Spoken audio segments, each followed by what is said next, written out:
So, hey everyone, in this video I want to talk about stitch points, which is a constraint that allows us to stitch different vellum objects together. It's important to understand this is different to attached to geometry because, of course, attached to geometry connects an active object to a passive object or a collision object. And it's also not weld that we need here because the points will not be perfectly aligned and basically it will not be the exact same object but different objects. And to show that, I want to use an example where we have a line that is hanging in space and some piece of cloth that we want to hang on this line, because that kind of gives us a couple of challenges and also makes us able to use the cloth and the string constraint. I prepared this a little bit so to save us some time, and what I just have here is a line hanging in space, important with a couple of points, of course, that we can then rotate around. And it's important for later to put this into a string group, which is a point group. And I mean, you could have used a primitive group as well, it doesn't really matter, but I like to work with points. And the planar patch that is our cloth is in a group called cloth, so that we can later, distinguish between the two. Then I want to hang the line in space on its ends. And the first thing I did is the kind of easier way of doing this, just with a little group. That's kind of the old school or simple way. And then a bit more advanced, if you fancy that, there's the back way that I would use probably because it just needs one node. And the idea here is just to find the endpoints by checking how many neighbors does the point have. And then it gets an attribute called pin. So I'll probably use this one, but as you can see, many ways of finding those points. Of course, what I try to avoid is use absolute numbers. Okay, let's move on and use this. Let's start with a line. And so what I use, like in the last time, I use a Vellum configure hair. Because I don't want to use hair, I want to switch it to string. We will play around with why hair would be a bad decision here. I'll show you in a second, but let's first connect this. And I decide to go with the vex approach. So I want to pin the points, and in the pin to animation parameter here, I cannot choose the group now because I haven't used the group. But in my case, I just use the attribute pin, and if it's a bit higher than 0, then it should be used. So that seems to work. Let's see what happens when we connect this with a solver. And I could connect this thing manually, but since Houdini 18.5, there's a cool little function I use from now on. With a J button, I can connect two nodes by just drawing the connection, which is really cool. Let's run this. Okay, that looks good. So this is working.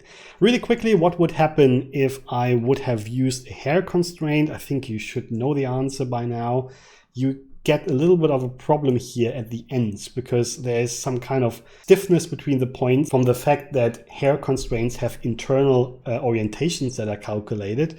So if you don't need that, then just switch it to string and then your points can move freely. And in our case, that's the better choice.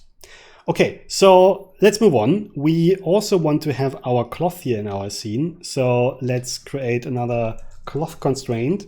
And all we have to do now is have to merge the stuff in the beginning. And remember, the approach is here to say, okay, we do this in parallel, not in parallel, but serial, one after the other. And we say, okay, this one that will create our string constraint should only apply to everything that is in the string group, and our cloth constraint should only apply to everything in our cloth group.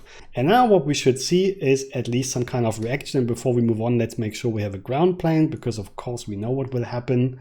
The whole thing will fall down, but that looks pretty good. So our setup works. So let's now stitch this together. Again, the idea here is we can't use weld, we can't use attached to geometry. A pin to animation wouldn't make sense because it all comes from the simulation.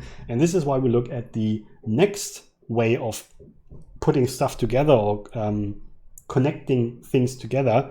And that is stitch points. There it is, Vellum stitch points. And when I just put this in, if you run this, and nothing happened.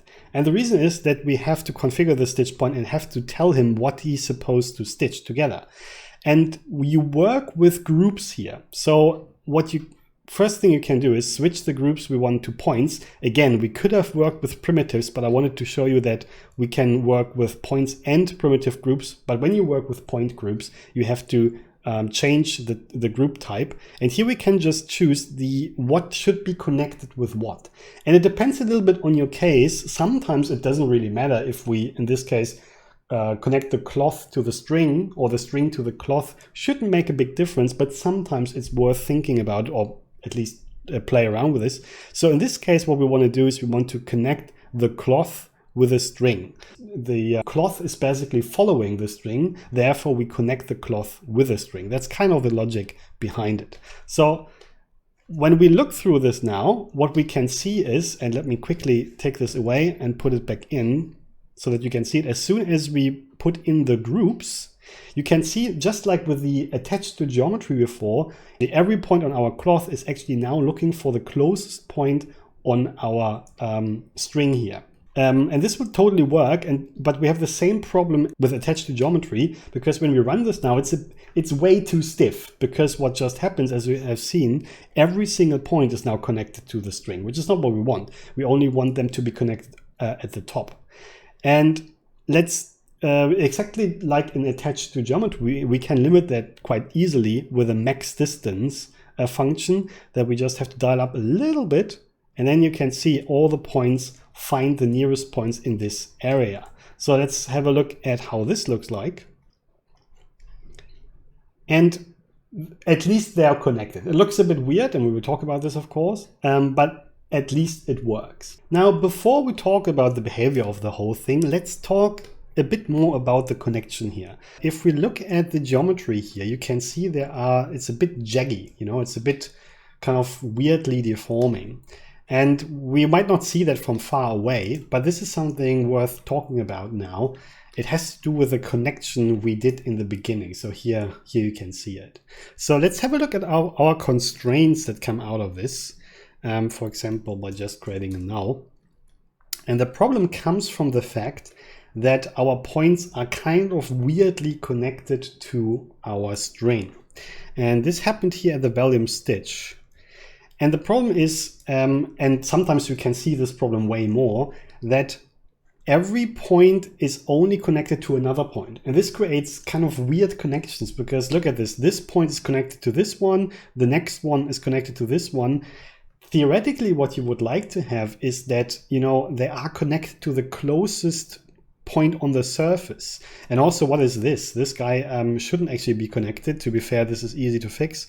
We could, just lower the max distance, but still we have now this problem of, those two are connected to this weird position, and then the next one is this. It's kind of weird, and it doesn't really matter, you would think, unless you actually simulate the thing and see the weird deformation that sometimes, not always, sometimes is visible later on.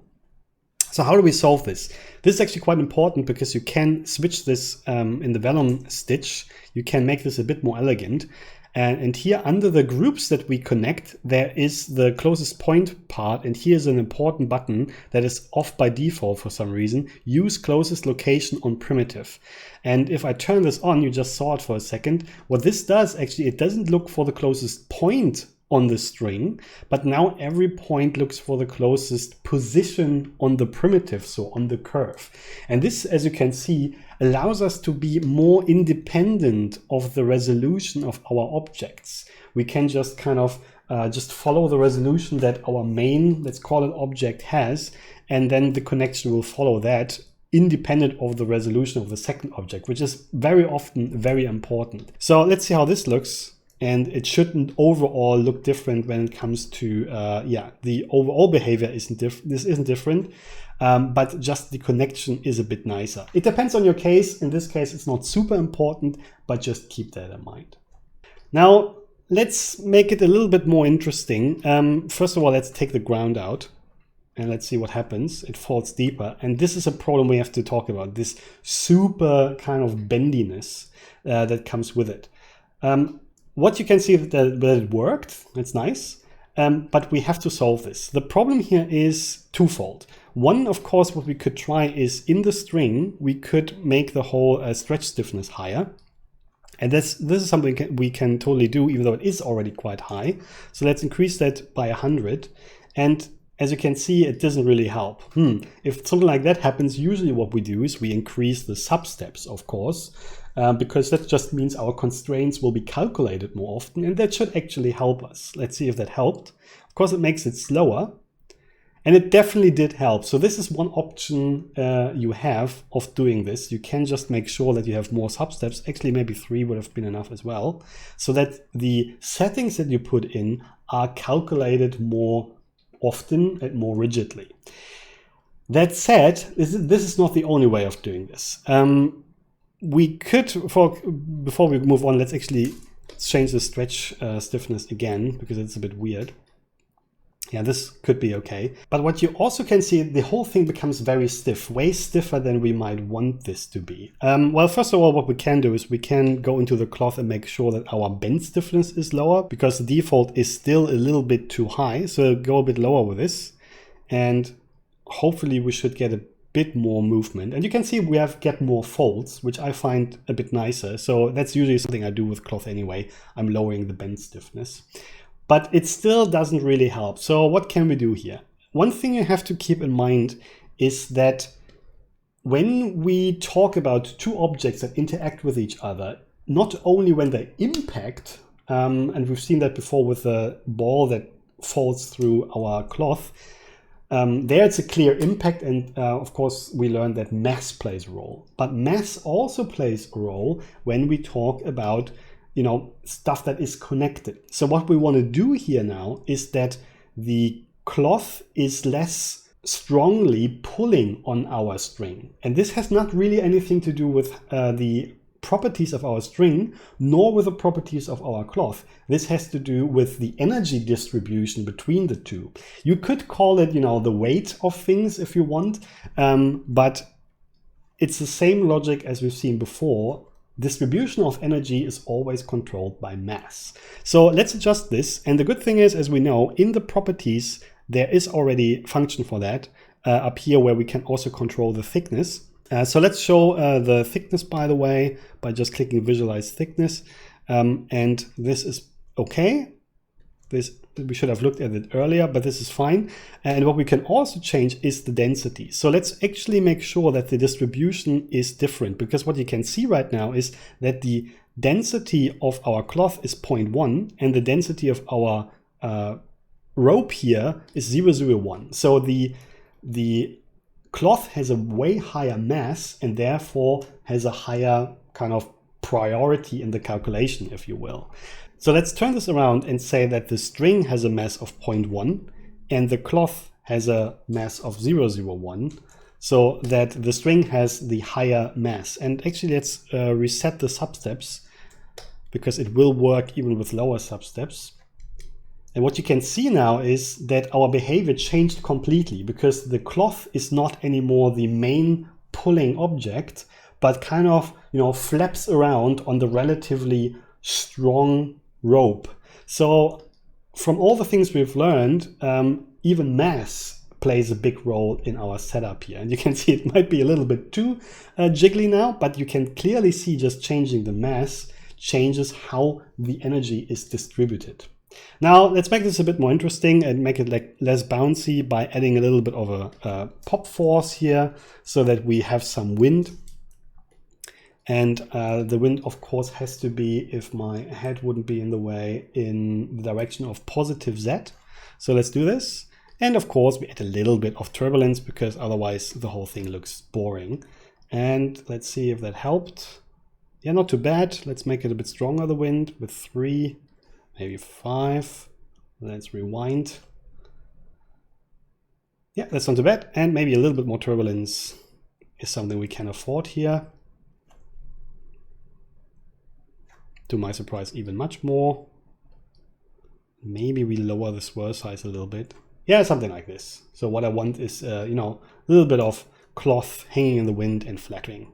So yeah, as you can see, even something as simple as this can, imply a lot of things that you have to understand about Vellum. The way you connect stuff, the type of constraint you use, of course, then the importance of not only the stiffness settings of your constraint, but also the distribution of the mass between the objects. All of this plays a big role in how our geometry behaves. And I hope this was helpful in your simulations. So thank you very much and see you later. Cheers.